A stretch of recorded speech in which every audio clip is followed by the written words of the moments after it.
Welcome to the AXPONA Audio Insider Podcast. My name is Lenny Florentine, and today I'm joined by Harley Lovegrove from Pearl Acoustics. What's happening, man? You're all the way on the other side of the world right now. Yeah. How's the weather? Because it's rainy here. It's great. It's nice and sunny here in Belgium, and someone's got to be on the other side of the world, right? We can't all be on your side. Well, somebody's got to buy me the chocolate and ship it overseas because Ooh, apparently you guys have good chocolate out there. the very best, the very best. Belgian pralines, that's the thing to have. And What if is this that? goes, Belgian pralines, which means the chocolates with the little gooey centers and the nuts and the creams and stuff, they're delicious. Mwah. That sounds amazing. If we get 1 million views, I'll send you a box. That would be wild. It sounds amazing. And, you know, if you guys aren't familiar with Pearl Acoustics, Harley, you've been in the industry for a long time. So before we get into the brand, tell me a little bit about yourself and how you got into it, because I heard you started pretty young. Well, yeah, absolutely. Well, I started building loudspeakers around about the age of 9. We lived in a big house in southeast London, and in the basement there was a nice workshop, woodworking shop, and lots of tools and stuff. And my dad kind of encouraged this kind of thing. And my uncle was an interim manager at KEF on the marketing side of KEF loudspeakers. And they were sort of down the road from us. So it was kind of in my blood. It was all around. And also music was my big passion. And it started really when my dad bought me a wind-up gramophone, with the old 78 records and a horn. Sure. And you can imagine in the early 60s, in London, there were a lot of secondhand junk shops, we called them. And because, nobody wanted 78 records in the old shellac records at that time, because the new vinyl had just come in, 45s and 33s. And so my dad wanted to educate me. So he literally bought me hundreds and hundreds and hundreds of records, all classical. So by the time I went to primary school, when I was like 5 years old, I knew the difference between Bach, Beethoven, Mozart, Brahms, Buxtehude, Delius. I mean, I was completely grounded in classical music. But the strange thing was I didn't understand how the record player worked. So I thought I didn't know how, for example, the record player knew how fast to turn the record to make the music go at the right speed, things like that when I was very young, probably when I was 3, in fact. And so that was kind of the beginning of my life, was listening to all this wonderful music, but also the fascination of how the technology works and having to wind it up, because it was clockwork. And then my dad put an electric motor in it, and my older brother made a little step so I could step up and get to this record player easy, because it was quite big, it's quite a big thing. So that was my beginnings. And then it just got more and more serious. And then probably around the 80s, late 70s, around the late 70s, we started building proper loudspeakers, serious ones, with my younger brother, Damien. And he did a lot of the electronics and a lot of the mathematics. And I was, doing all the rest, shall we say. And we got pretty good, but we hadn't got enough cash. We were undercapitalized. And the designs we were coming up were so advanced and they were so unforgiving, it would have been impossible to bring them to market. So, for example, we had a loudspeaker with concrete in the wall. So it looked like a conventional speaker, very narrow, which was not conventional at the time. But it had concrete in it. So it weighed a ton, and if you slightly knocked it against something, because of its mass, it would dent the outside of the enclosures. So whenever we sort of showed them or talked about them to my uncle, it was always, forget it, guys, that's never going to fly. And so it was quite a lot later, around 2013, no, a bit earlier than that. I was working on a new design. I'd moved to Belgium from England, and I was working on a new design, and I wanted to get rid of all the complexity that we had in the past, the multi-drive cones. And I wanted to go back to the loudspeaker designs, or the principle, I should say, from when I used to walk to school. When I was about 9 years old, 10 years old, I used to walk to school, and I used to walk past the Lowther loudspeaker factory. Now, some of your viewers will know the name Lowther because they were famous for their drive cone, but they used to build their loudspeakers, in Bromley, in Kent. And I used to wander in there in after school in the summer, and in the summertime, the men making the cabinets would literally be outside, making these things outside, and inside the factory, the women would be winding the voice coils of the drive cones with little machines and pure silver wire, and that was just like so fascinating. And so when I moved to Belgium, I was kind of looking back on those days, and I knew I didn't want to make a Lowther loudspeaker because the drive cones are a little bit shouty, and I wanted the very, very best.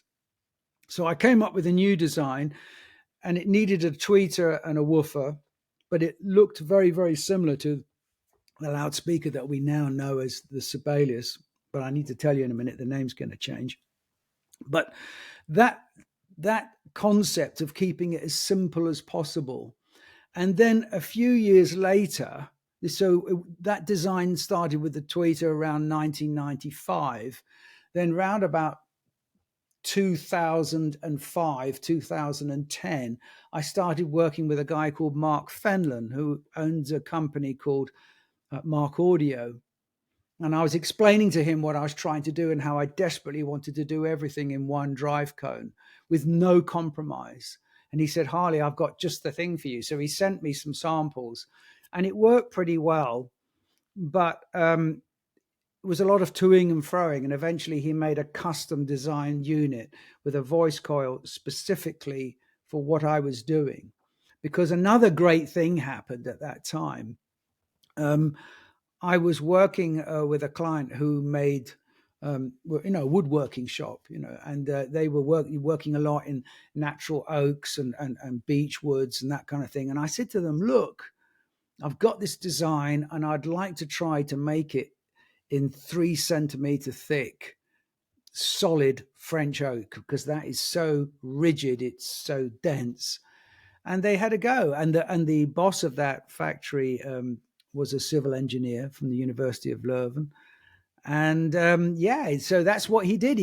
He started working on it. The first ones were pretty hopeless because he didn't understand about loudspeaker design, but we got there quite quickly. And in 2013, my daughter was who was looking to do an MBA, and she had just bought a flat in London, and she couldn't really afford to give up and do the MBA full time. So I said to her, well, I've got this loudspeaker design. People seem to think that it's good. Everybody who hears it likes it.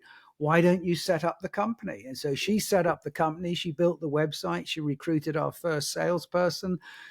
We went into production, and the production was in Belgium in the beginning, and it still is today for the loudspeakers. And, all these years later, we're selling all over the world, and we've just come back from AXPONA, hence this call, and Montreal, and it went down great. A room was full for every day for the full 3 days, and people were going, jaws were dropping when they heard this little drive cone produce this thunderous bass. They just couldn't understand it. You guys are a family business. Yeah, we are in a sense. My daughter doesn't.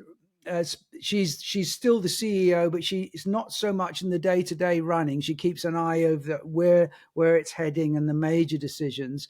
But we have a young team, AJ in London and Dries here in Belgium, and between them, they're the shareholders along with my daughter, and they are managing all the contracting and the people needed to produce loudspeakers and now amplifiers, of course. Yeah. Okay. Yeah. And at AXPONA, you said everybody's jaws were dropping on the floor because your speaker's very unique, right? So everybody's always adding all these drivers all over the place and just making them bigger with more drivers to get better bass.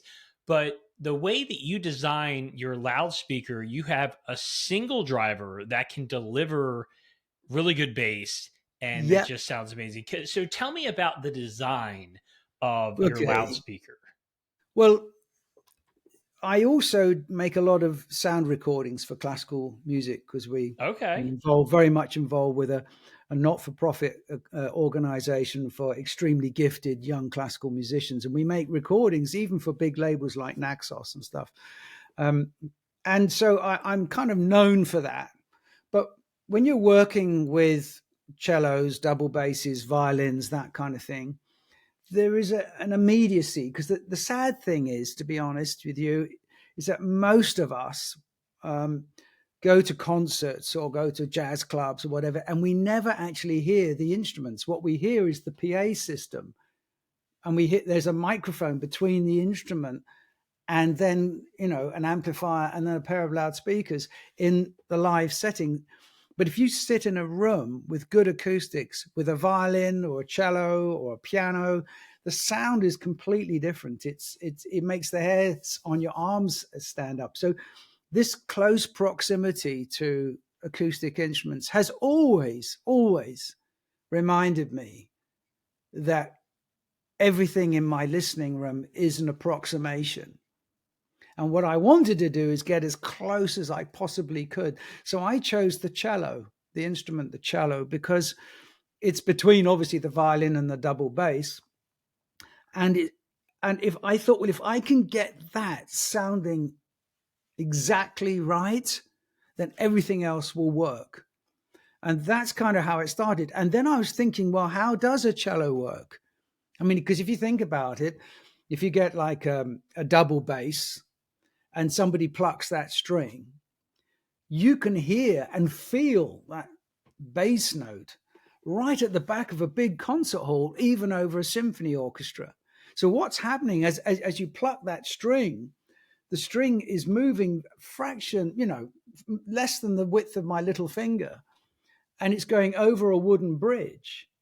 And that bridge is just pushing down ever so slightly on the front plate of that double bass. But the double bass is actually a big body of air. And that enclosed air is just wanting to get out. And that tiniest movement of the front plate is pushing the air out through the F holes. And so I thought, well, why don't I do exactly the same thing? Like, when you're a student, you get a glass bottle and you blow over the top of your beer bottle, you get that nice deep bass. Well, your beer bottle in that case only produces one note because it's tuned. But the double bass is able to produce all of the notes within its range. And so basically what I did was I thought, right, I'm going to get this drive cone and I'm going to put it on top of an enclosed box of air. Now that's not that unusual. The unusual thing is that Mark Fenland's driver design allows us to go literally from 30 hertz. We're flat in a good room at 30 hertz. At AXPONA, we were going down to 15 hertz because of the room layout, and right up to 20,000 hertz. Now, it's possible because Mark came up with this brilliant idea of the drive cone. It's made of a very light metal alloy. And basically, when a bass note hits it or a low note hits it, it's moving forwards and backwards like we think of with bass drivers. But when high frequencies come into it, it vibrates within itself. So tweeters don't move backwards and forwards. Tweeters vibrate within themselves. It's the woofers that move backwards and forwards. Well, Mark's drive cone can do both across the whole range. And that's why we have no crossover frequencies. And by mounting that onto the top of this very, very, very rigid column of air, if you tap it on the top, you hurt your knuckles. It's absolutely rigid. It means that all of the energy of that tiny little diaphragm is transposed into the movement of air through the cabinet. And the cabinet is so rigid, it's not absorbing anything.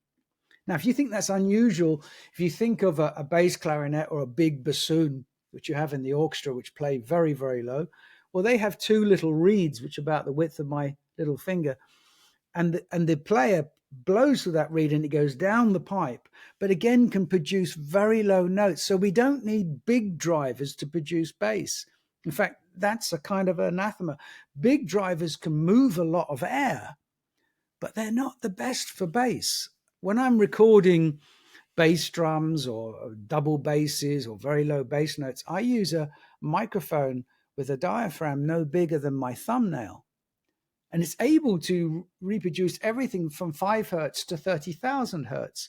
We don't have woofer bass microphones, mid-range microphones, and tweeter microphones. We only need one.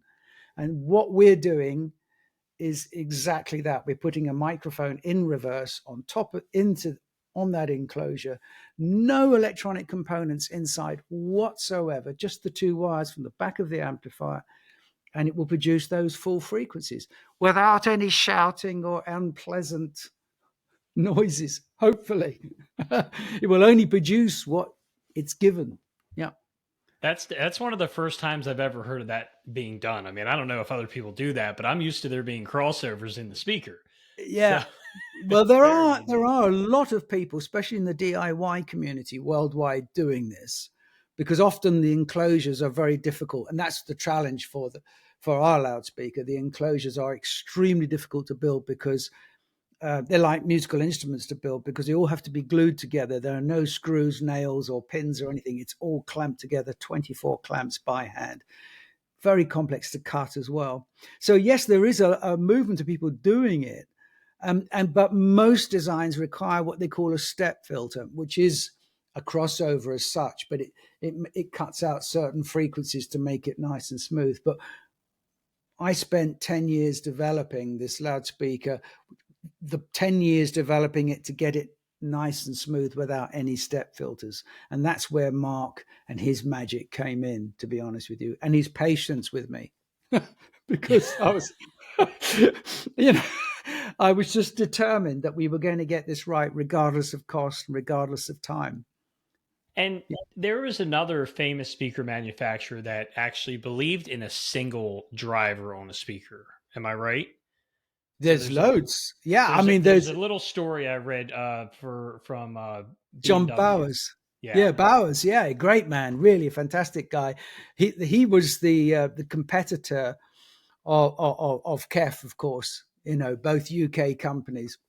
But he did actually say very publicly once, that you should only use one drive cone in a loudspeaker. And if you can't get away with one, then use 2. If you can't get away with 2, use 3. And if you can't get away with 3, start again.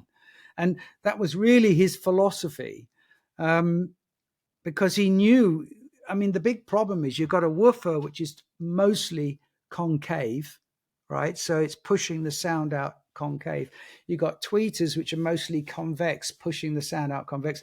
And those frequencies start to hit at some point.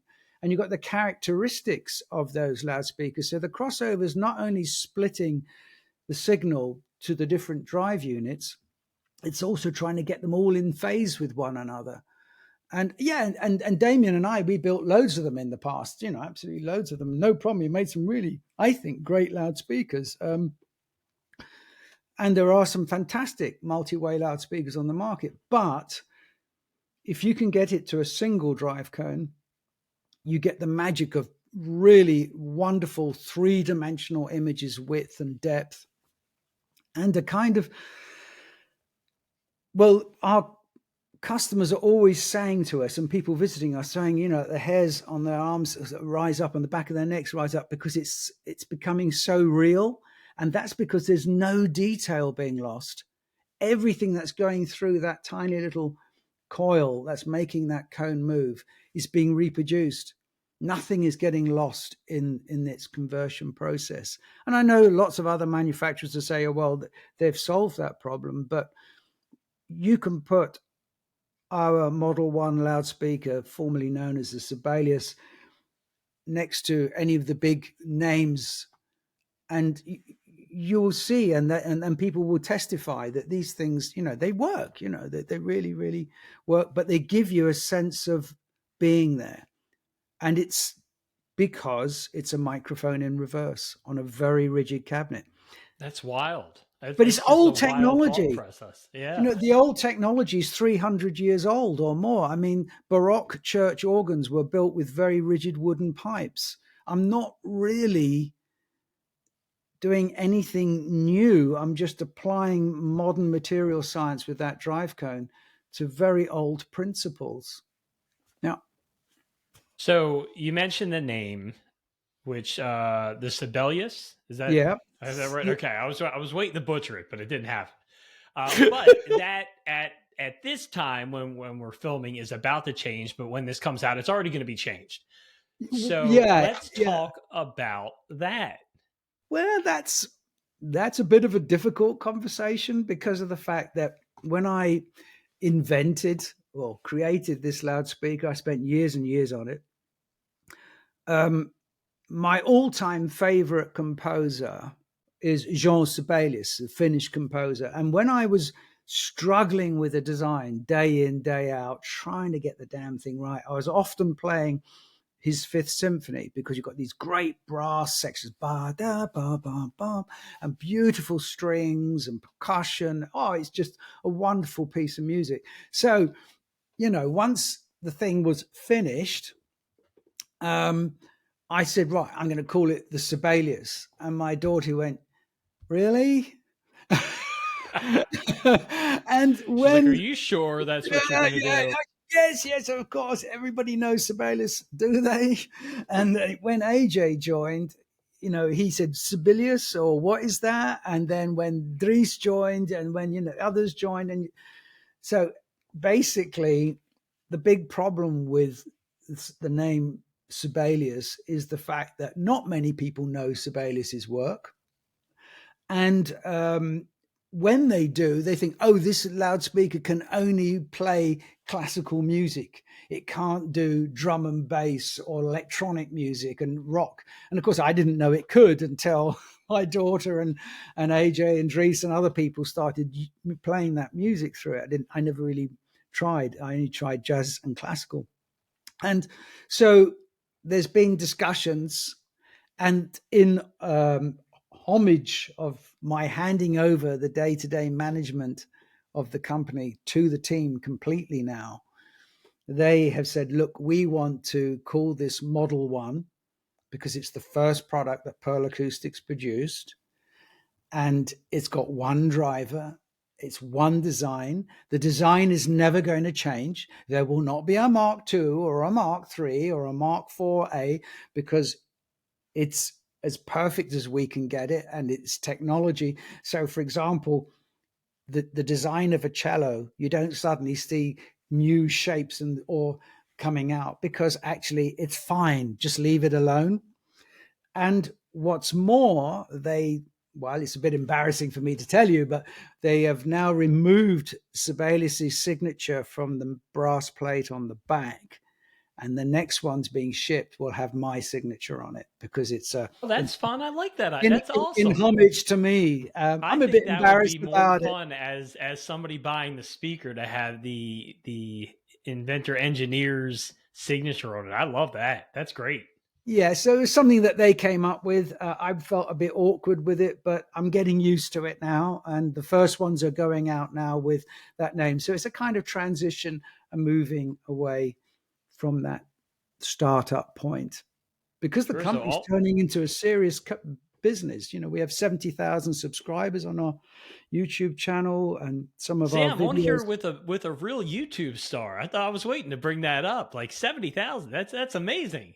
Yeah, well, we have, some of the videos we do. I try and do one video a month on music. So I choose a piece of music. It can be rock music, it can be classical music, jazz.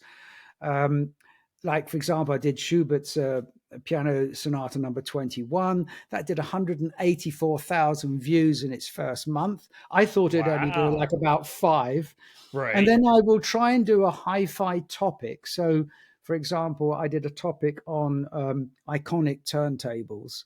And that's done something like 640,000 views. Wow, that's impressive. And then I switch from great recordings to hi-fi topics and then the occasional review. So that can be equipment reviews and that kind of thing. So it's a little bit of a mishmash. Do you have fun with YouTube? Do you feel pressured with YouTube? What is it like? So I do this as well. And how does it make you feel on the aspect? Do you feel pressured to get more content out? Do you do it casually? Do you just like to have fun with it? Is there a goal in Well, mind? well, I All the think, above? well, yeah, all of the above. I think, to be fair, Summer, my daughter, she could see that selling through distributors and retailers for our loudspeaker wasn't working. And she said, Dad, I want to buy back all the stock and we want to Wow. sell it. Yeah, we want to sell it direct online. And I said, honey, no one's going to buy a $6,000 or $9,000 or $5,000 that it was at the time loudspeaker without hearing it first. She said, you're wrong. You're very wrong. But just make a little YouTube video about the history of the company or whatever. And I hated being in front of camera, to be honest with you. I really was not a natural. Do But you get anyway, nervous? Do you well, get do you not get like anymore. Not but I anymore. mean But I like used right to. before you start recording, do you get that feeling like I am gonna just I'm gonna bomb this one? You don't get Yeah. that at all? You're just good to go? No, what happens is I tend to think about what I want to say for about a week or two before until it's floating around my Okay. head. And often I'll have two videos in my head at once. And when it gets to the point where I'm waking up at 4 a.m. and I just can't cope with it anymore, I basically just walk into the listening room. I've already set up all the equipment the day before. I just walk in, push the button, sit down and talk because I don't use any notes, or I try not to, and I don't use any script. I just talk for an hour sometimes on a particular piece of music. I've just done one on Jackson Browne's For Every Man album, and that's an hour and 3 minutes without any breaks, without any cuts, just me talking about the album and Jackson Browne. So no, I don't. I love it. So she asked me to do it in order to talk about the product, but I never talk about the products anymore. Not really. I don't know. I don't. People need to decide, and other people who can do it better than me and impartially. But I love it. I love, especially if I like the product, but I want to know who designed it. Why did they design it? What's the culture in the company like? What are their motivations? What's the driving force behind it? And of course, music. That's my passion. That's the one thing in life that I have to have on a daily basis. So it's just a matter of choosing which piece I want to do. And then great pieces of equipment when it comes in and you see something really special. And then hi-fi topics, like how to position the loudspeakers or how an amplifier works, or, all those sort of generic topics. I tend to switch from one to another. So I enjoy that. I like the research, that I Jackson love it. Browne was born in 1948 in Heidelberg, Germany. I mean, you have to do a bit of research, but Yeah, the research ones are always fun. I've done a few of those, and they take a long time to do in some research, but people really enjoy just learning things, I find. So And they're that's always fun true to do. because I get so many really nice comments. I really, touch wood, don't get nasty people. 99.99 are very appreciative, and they often add to the debate, giving to the debate, talking a little bit about something that maybe I've missed or overlooked, or maybe I made a little mistake or something. Yeah, it's great. It's like you're communicating with people all over the world. I love it. Isn't that like we're across the world right now? And in videos, like it's always nice to hear what people say and joining in the conversation. And I actually find, because I I've always tend to make a mistake or two, but I started doing it on purpose. uh I don't need to. They come out well, automatically. right, well, that was the thing. And then I'm like, I got to make sure I put something in every video that's a mistake, or I say something wrong. I'm really not the best at pronouncing things, but there's always something fun. So in marketing yourself now, you have the speakers, but that's not the only thing you guys do. Is now you're also doing amplification. Mhm. And I don't know, how long have you been doing amplification? Whoa, oh, for a very, very long time, but Okay, so commercially it's not selling. new.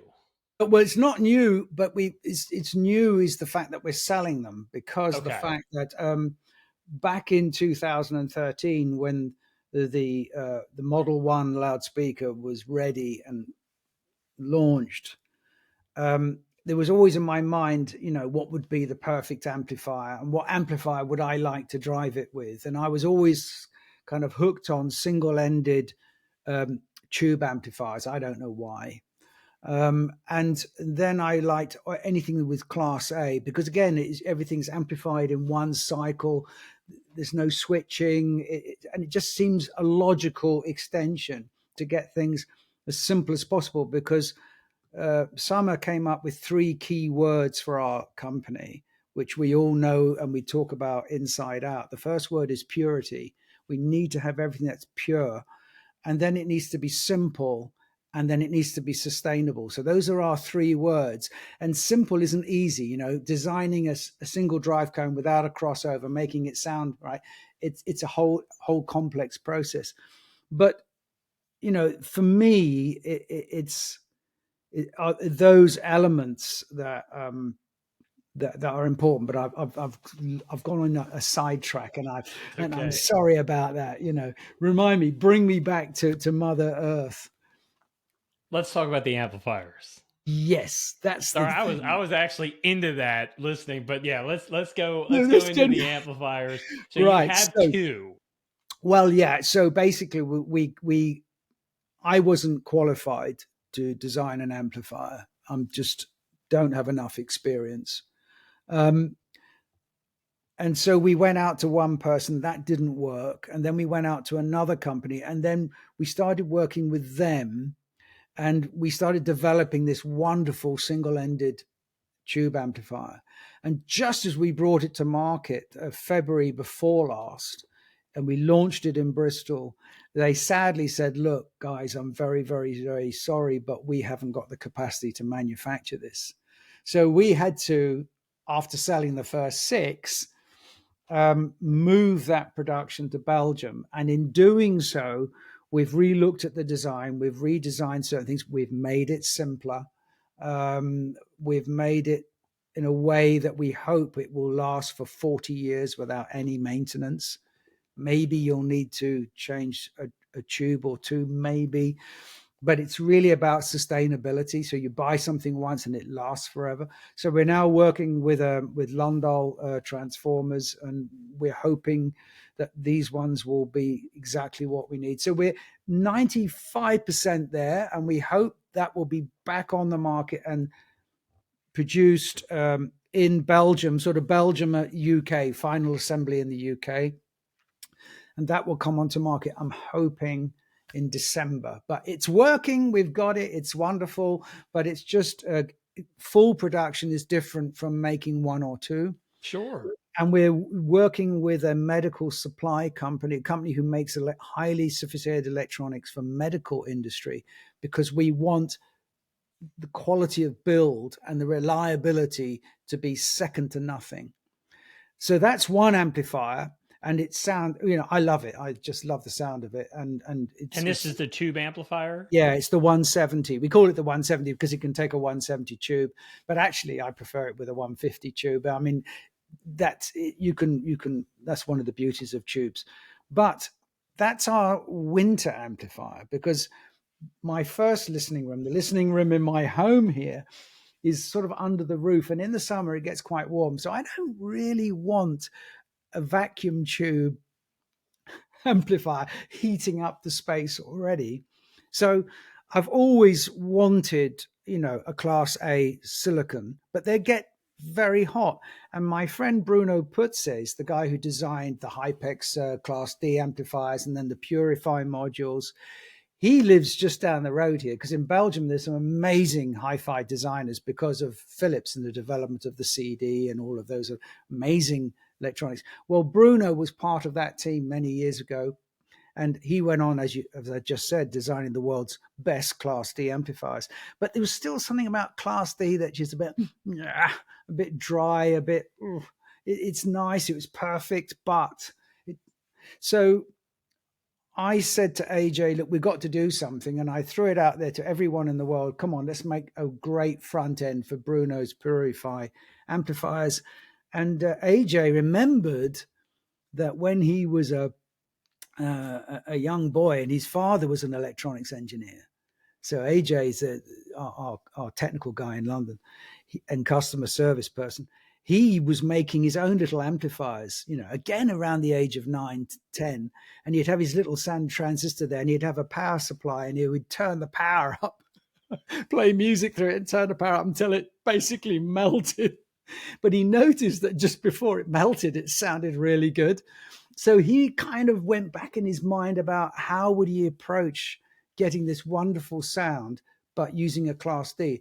And, 2-3 years later, he's done it. He's damn well done it. And in AXPONA, we were playing that amplifier most of the time because it's got a relax mode. So on a Friday night, you just want to chill out. You don't really want it going because a Class D can be like Ferraris. They're very dynamic.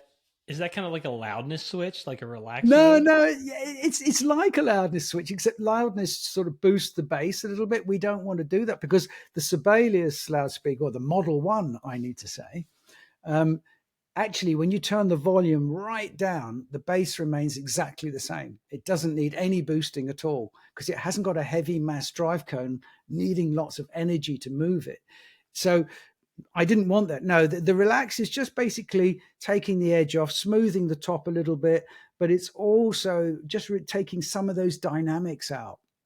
Some cars have magnetic suspension to make them nice and smooth, and you can hit the button and you're in sport mode. Well, basically we have relaxed and dynamic, and in relaxed mode, it's for when you're having a conversation and you've got background music, you don't want to be interrupted. You switch it across the dynamic when you want the full blast of Sibelius's Fifth Symphony, for example, or Daft Punk or whatever.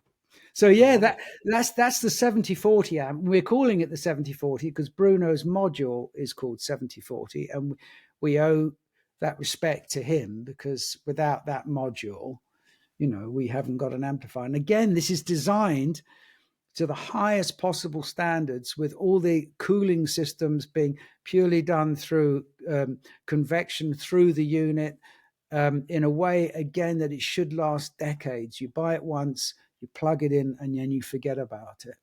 And that's really our philosophy. So that's really, the first ones are being made now. We're just waiting for the packaging and the final handbook. And I know some of our customers are getting very frustrated waiting. But they will be shipping in the next few weeks, and then we will upload them to the website. Yeah, that's amazing. Congratulations! It's awesome. Thank you. Expanding the company and doing new things, and then the new tube amp. Hopefully, that'll be right out before show season with all the shows out there and the hi-fi shows, and it'll be great. That's amazing. Yeah. So, your YouTube channel, where can people find you on YouTube?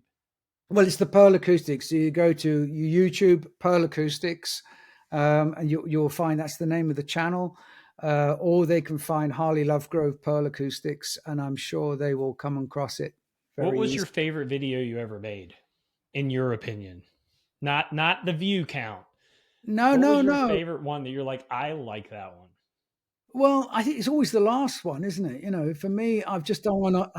I've done one on Jackson Browne, and I end up talking about my first love and all that lot, and when I was 16 and when I was writing songs and stuff. So I kind of really pleased with that one, and that will come out in about two or 3 weeks' time, maybe when this one. So that'll be out when this comes out. Yeah. But I like the one on Joni Mitchell. I really like doing the Billie Eilish one. I did one on Billie Eilish's third album. And I really loved that album. I just came across it by accident, and I was so fascinated by her. I started reading up about her. I knew nothing about her, and I got all these wonderful comments back. And her recordings are actually done very well. Like if you listen to a lot of her songs, like because there are some artists that like the song's good and all, but when then you play it on like a reference system, you're like, oh, it wasn't really recorded that well. It kind of just blurs together, and hers is not. Her stuff is recorded very, very well. Yeah, it's very precise. It's like everything she does. She's really a perfectionist, and even in her singing, in her research, in her checking, and the relationship between her and her brother. I had one guy comment on it, saying, well, yeah, and if it wasn't for her brother, she'd be nothing, and he did all the producing. And I just said, well, who produced all the Beatles records? They didn't produce anything. George Martin produced everything. And, because she was only 18 when she made that album. But it's the lyrics that really grabbed me, and the fact that the way that they blend with the music. how she even used a string quartet on the album, a famous string quartet. And it's just the work of a very mature person, and she's only 18, which is kind of scary. So I really enjoyed that because I was in an area that I didn't know anything about, and it was a bit scary. Whereas I talk about Beethoven or stuff, it's much easier for me because I know a lot more. Yeah, that's amazing. I'm gonna have to check it out. I think everybody else should check it out as well. We're out of time for today, but it was great getting to sit down with you and talk from across the world. I learned all kind of stuff. I'm with a big YouTube star, so that's really fun. I love it. I love it. I'm going to go check out your channel too, so it'll be okay. But Harley, I appreciate you being on the AXPONA Audio Insider Podcast. Guys, go check out Pearl Acoustics. Sounds amazing, and I can't wait. Thank you so much. Thank you so much. It's been a blast. Cheers. All right, for the Audio Insider Podcast from AXPONA, I'm Lenny Florentine with Harley Lovegrove from Pearl Acoustics. We will see you guys next time.